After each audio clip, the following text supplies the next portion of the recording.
હાલો friends, હું છું નૈના અને નૈનાના ગુજરાતી કિચનમાં તમારું સ્વાગત કરું છું। આજે આપણે બનાવશું સાબુદાણામાંથી રબડી જેવી ખીરની રેસીપી।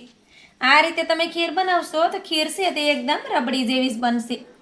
આ રીતે ખીર બનાવી તમે તેની વ્રત હોય અથવા તો ઉપવાસ હોય તેમાં પણ ખાઈ શકો છો અને આ ખીર નાનાથી લઈ મોટા સુધી બધાને ભાવશે, એટલી ટેસ્ટી બને છે।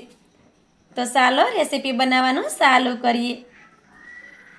ખીર બનાવવા માટે આપણે અડધી વાટકી સાબુદાણાને સવારે પાણીથી ધોઈ અને પછી પલાળી દીધા હતા, કેમ કે આપણે હાજે ખીર બનાવવાની હોય તો સાબુદાણાને સવારે પલાળી દેવાના, જેથી કરી સાબુદાણા આ રીતે સારી રીતે પલળી જાય।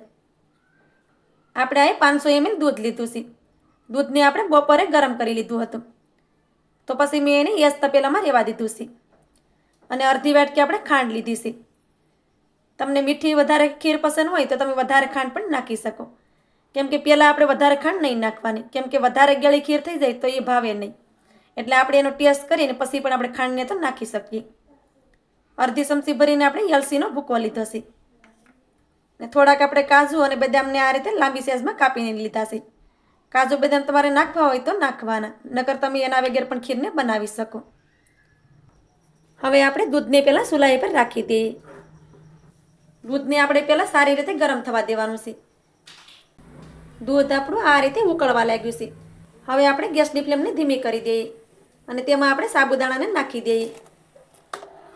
સાબુદાણાનો કલર ચેન્જ થાય ત્યાં સુધી આપણે તેને હલાવતા રહેશું, કેમ કે આપણે એને હલાવશું નહીં તો સાબુદાણા છે તે તળિયે બેસી જશે। તો આ રીતે તેને હલાવતા રહી અને આપણે એને પકાવશું। આપણે જેમ જેમ સાબુદાણા પાકતા જાય એમ આપણી ખીર પણ ઘાટી થઈ જાય। તો આ રીતે આપણે સાબુદાણાને હલાવીએ છીએ અને તમે જોઈ શકો છો કે સાબુદાણા પણ આ રીતે ચેન્જ થવા લાગ્યા છે। તો આ રીતે આપણે એને સતત હલાવતા રહેવાનું છે। આવી રીતે હલાવતા રહી અને ખીરને આપણે પકાવશું। ખીર છે એકદમ રબડી જેવી બનશે, કેમ કે ખીરને આપણે જેમ પકવતા જાઉં એમાં ખીર છે એ રબડી જેવી બની જાય ને ખાવામાં તો બહુ ટેસ્ટી લાગે છે। તો આ રીતે ખીર તમે પણ ચોક્કસથી બનાવજો।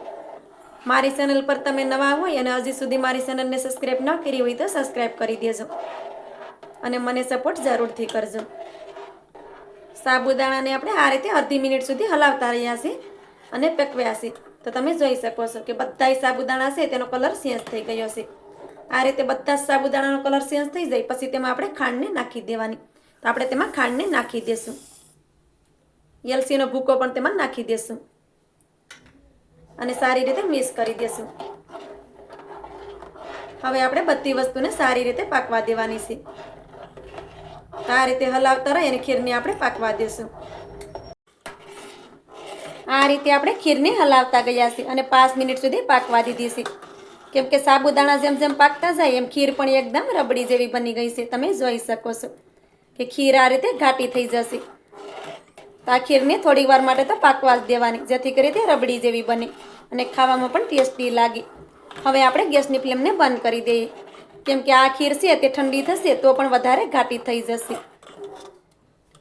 આ રીતે ખીર બનાવી તમે વ્રત હોય અથવા તો ઉપવાસ હોય તેમાં પણ ખાઈ શકો છો અને આ ખીર નાનાથી લઈ મોટા સુધી બધાને ભાવે, કેમ કે એટલી ટેસ્ટી લાગે છે અને આને બનતા ઝાઝો ટાઈમ નથી લાગતો। તો આ ખીર બનીને આપણી રેડી થઈ ગઈ છે। હવે તેની ઉપરથી આપણે કાજુ અને બદામને નાખી દઈએ।